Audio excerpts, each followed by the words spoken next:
বরিশালের বাকেরগঞ্জে কোচিং সেন্টারে চাঁদা না দেওয়ায় চরাদি ইউনিয়ন বিএনপির সাধারণ সম্পাদক জাকির ডাকুয়ার হামলায় নীলিমা আক্তার নামে এক শিক্ষিকা আহত হয়েছেন। তাকে উদ্ধার করে ঢাকা মেডিকেল কলেজ হাসপাতালে ভর্তি করা হয়েছে।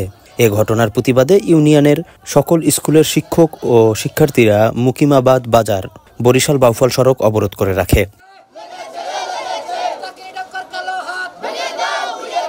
তারা এই সময় চাঁদাবাজ বিএনপি নেতা বহিষ্কার ও গ্রেপ্তারের দাবি জানান। আমরা চাই এই যে যারা সন্ত্রাসী বাহিনী এবং চাঁদাবাজের এই চরাদি ইউনিয়নের চাঁদাবাজির সিন্ডিকেটের মূল হোতা জাকির ডাকুয়ার গ্রেপ্তার এবং বহিষ্কার, কারণ ওনারা খুব অত্যাচারী এবং আমাদের এই শিক্ষা প্রতিষ্ঠানটি বন্ধ করার জন্য চাঁদাবাজের দাবি করেছে। ম্যাম সেটারই বলছিলেন যে না আমরা দেব না চাঁদা, সেজন্য ম্যামকে মারা হয়েছে।